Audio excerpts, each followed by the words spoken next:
弟兄姊妹平安，歡迎大家嚟到聖經主線大追蹤讀經計劃。我哋鼓勵你而家聽一次，然後喺中午或者晚上打開聖經再讀一次，讓我哋一同建立每日讀經嘅習慣。今日係3月9日，經文記載喺路加福音23章1至56節。今日嘅主題係耶穌受審受難，讓我哋一齊聽下今日嘅經文。眾人都起來，把耶穌介到比拉多面前，就告他說：我們見這人誘惑國民，禁止納稅給凱撒，並說自己是基督，是王。比拉多問耶穌說：你是猶太人的王嗎？耶穌回答說：你說的是。比拉多對祭司長和眾人說：我查不出這人有什麼罪來。但他們越發極力地說：他煽惑百姓，在猶太遍地傳道，從加利利起，直到這裏了。比拉多一聽見，就問：這人是加利利人嗎？既曉得耶穌屬希律所管，就把他送到希律那裏去。那時希律正在耶路撒冷。希律看見耶穌，就很歡喜，因為聽見過他的事，久已想要見他，並且指望看他行一件神蹟。於是問他許多的話，耶穌卻一言不答。祭司長和文士都站着，極力地告他。希律和他的兵丁就藐視耶穌，戲弄他，給他穿上華麗衣服，把他送回比拉多那裏去。從前希律和比拉多彼此有仇，在那一天就成了朋友。比拉多傳齊了祭司長和官府並百姓，就對他們說：你們介這人到我這裏，說他是誘惑百姓的。看啊，我也曾將你們告他的事，在你們面前審問他，並沒有查出他什麼罪來。就是希律也是如此，所以把他送回來。可見他沒有做什麼該死的事，故此我要責打他，把他釋放了。眾人卻一齊喊着說：除掉這個人，釋放巴拉巴給我們。這巴拉巴是因在城裏作亂殺人，下在監裏的。比拉多願意釋放耶穌，就又勸解他們。無奈他們喊着說：釘他十字架，釘他十字架。比拉多第3次對他們說：為什麼呢？這人做了什麼惡事呢？我並沒有查出他什麼該死的罪來，所以我要責打他，把他釋放了。他們大聲催逼比拉多，求他把耶穌釘在十字架上。他們的聲音就得了成。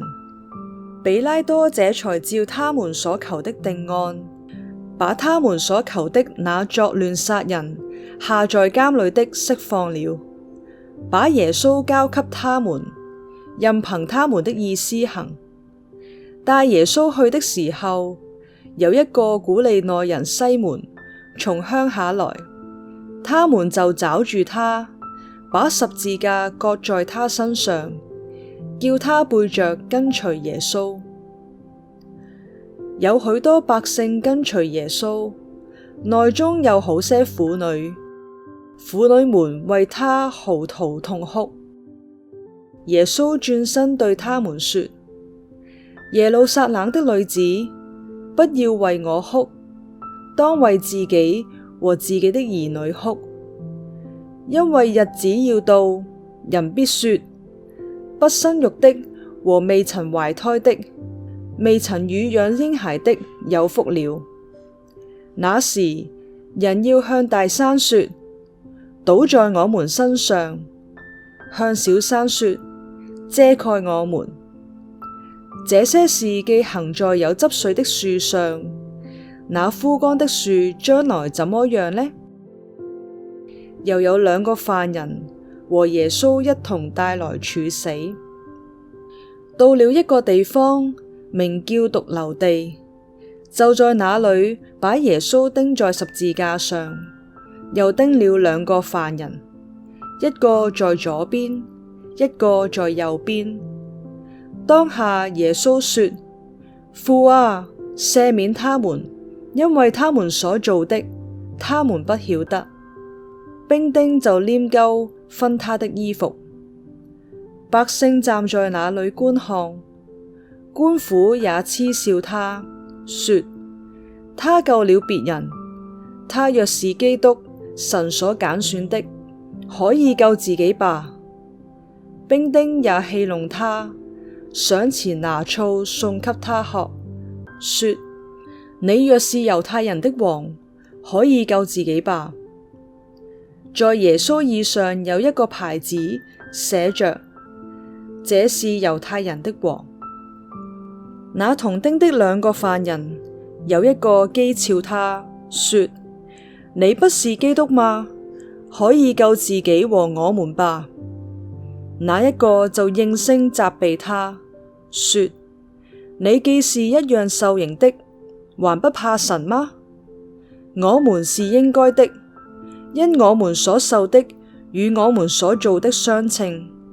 但這個人沒有做過一件不好的事，就說：耶穌啊，你得國降臨的時候，求你紀念我。耶穌對他說：我實在告訴你，今日你要同我在樂園裏了。那時約有午正，遍地都黑暗了，直到申初，日頭變黑了，殿裏的幔子從當中裂為兩半。耶穌大聲喊着說：父啊，我將我的靈魂交在你手裏。說了這話，氣就斷了。百夫長看見所成的事，就歸榮耀與神，說：這真是個義人。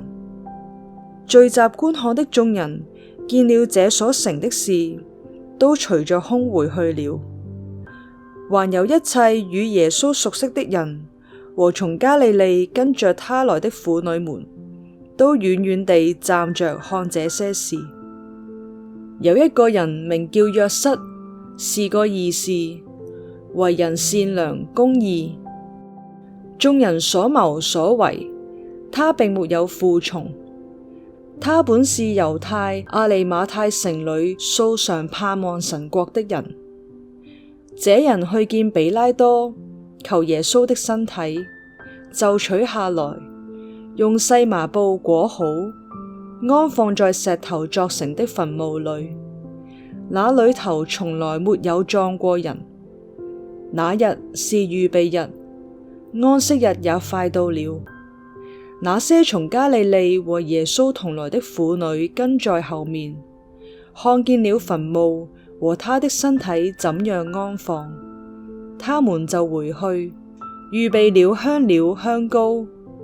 他們在安息日便遵着誡命安息了。今日嘅主題係耶穌受審受難。耶穌受審期間，彼得3次不認他，衛兵戲弄他，公議會又誣告他褻瀆上帝。雖然比拉多和希律安提帕都查不出耶穌的罪，但比拉多仍在群眾壓力下宣判耶穌死罪。耶穌背十字架上刑場，在路上預言耶路撒冷受審判的慘況。他在十架上再受嘲弄，死時羅馬軍官卻見證他是無辜的。亞利馬太人若瑟在安息日來臨前，把耶穌葬在墓裏。盡心思考，耶穌喺前往刑場嘅路上，點解叫婦女要為拒絕佢嘅耶路撒冷哀哭？面對嗰啲唔接受耶穌嘅人，你會為佢哋做啲咩呢？親愛嘅弟兄姊妹，願我哋讀聖經嘅話，亦思考聖經嘅內容。